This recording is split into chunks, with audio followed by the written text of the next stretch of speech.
नमस्कार, नजरिया कमारा में आपका स्वागत है। बिहार सरकार के स्वास्थ्य विभाग की पोल खोल रहा पूर्णिया जिले के बैसा प्रखंड का अतिरिक्त प्राथमिक स्वास्थ्य केंद्र प्याजी, जो आज अपनी बदहाली पर आंसू बहा रहा है। यहां पहुंचे समाज सेवी इंजीनियर महफूज आलम ने इसको लेकर किनको किनको जिम्मेदार ठहराया है और यहां के लोगों से उन्होंने क्या कुछ कहा है, जानने के लिए सीधा आपको इस खबर से जोड़ते हैं। देखिए ये हाल है और हमारे यहाँ के प्रभारी जी, पानी निकल रहा है टेबल से, देख लीजिए ये हाल है। ये एपीएससी प्याजी है। आप दिखाइए, खिड़कियों को दिखाइए, एक भी ग्लास इनटेक नहीं है। गंदगी ऐसी है कि शायद जो हमारे शुभम जी बैठे हैं उनके कपड़े में भी दाग लग चुका है। यहाँ के लोग बता रहे हैं कि वो तो आते हैं, लेकिन यहाँ की जो एएनएम है वो परमानेंट गायब रहती है और डॉक्टर लगभग पिछले 4 महीने से यहाँ पहुँच ही नहीं है। पेशेंट्स पता नहीं कैसे किस तरह से यहाँ पे आकर के अपना इलाज करा रहे हैं। इलाज कराने वाली जगह कम से कम साफ सुथरी तो होनी चाहिए। अगर गंदगी में हम इलाज कराएंगे तो लोग अच्छे होने के बजाय और बीमार हो जाएगा। तो ये एक तो ये साफ सुथरा रहना चाहिए, जो स्थिति है, जो हालात है वो सही होना चाहिए। जहाँ भी देखेंगे तो हर जगह गंदगी फैली हुई है। इंफ्रास्ट्रक्चर की ये जो पूरी बिल्डिंग है इसकी हालत ऐसी है कि पता नहीं शायद 200-400 साल पहले बनी हुई होगी। तो लापरवाही किसकी है? लापरवाही ऑब्वियसली जो यहाँ के लीडर्स हैं, लोकल लीडर्स हैं, उनकी है।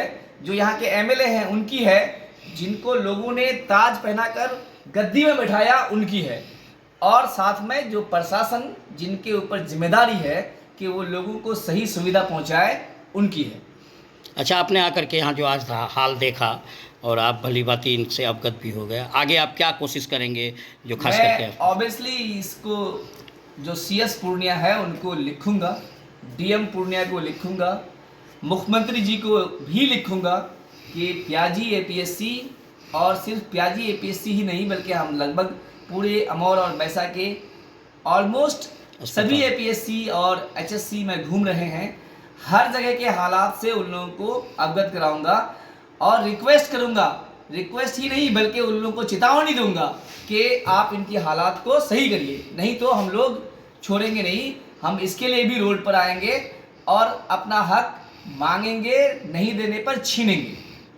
डॉक्टर तो आते भी नहीं है, देखा गया, और आप भी बोल रहे हैं। उनके साथ साथ व्यवस्था भी यहाँ का खराब है और जो लचर व्यवस्था है जो यहाँ के मालिक हैं, जो रोटा एचएससी चलाते हैं, उनसे मैं रिक्वेस्ट करूंगा कि आप दिखाएं कि आप तनख्वाह उनको दे रहे हैं या नहीं दे रहे हैं। अगर वो छुट्टी में है तो आपने उनको उसका पैसा दिया या नहीं दिया। जो आज नहीं आई है एएनएम, क्या आप उनका हाजिरी लगाए या नहीं लगाए?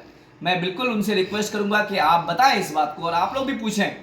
मीडिया होने के नाते आप इस बात को फैलाएं। इस एरिया के जो जब तक आप लोग सही से सही रिपोर्टिंग नहीं करेंगे यहाँ के लिए, ये एरिया सुधरने वाला नहीं है। और हम लोग यहाँ के लोग जो हैं बहुत ही सीधे साधे हैं, मासूम हैं। उनको जो लोग आके जो पढ़ाते हैं वो वही पढ़ लेते हैं। उनको कुछ नहीं पता कि उनकी अपनी राइट क्या है। वो यहाँ आए तो उनको साफ कुर्सी मिलना चाहिए, उनको सही से इलाज मिलना चाहिए, और अगर इलाज यहाँ पे नहीं हो सकता है तो यहाँ से ट्रांसफ़र उनका होना चाहिए। ये उनको नहीं पता है, उनको अपनी चीज़ें खुद नहीं मालूम है। क्योंकि हम लोग बहुत अच्छे पढ़े लिखे नहीं हैं, जानकार नहीं हैं। अब जो लोग जानकार हैं वो इस व्यवस्था को सही करना चाहते हैं, और मुझे उम्मीद है कि यहाँ अमौर बैसा के नौजवान आगे आएंगे। जहाँ जहाँ एपीएससी है, एचएससी है, हेल्थ सेंटर्स जितने भी हैं, हर एक में जाकर आप लोग वर्णन कीजिए, देखिए कि वहाँ की हालात कैसा है। अगर आपको कोई रोकता टोकता कुछ भी करता है, इस भाई को याद कीजिए, आपके लिए हम जान देने के लिए तैयार हैं। आपको आँच आने तक नहीं देंगे। आपके लिए जो भी करना होगा करेंगे, लेकिन आप सब जगिए, व्यवस्था को सुधारिए। जब तक आप जगिएगा नहीं तो शुभम भाई जैसे लोगों को अकेले यहाँ आकर के इलाज करना पड़ेगा, उनको कोई दूसरा साथी नहीं मिलेगा।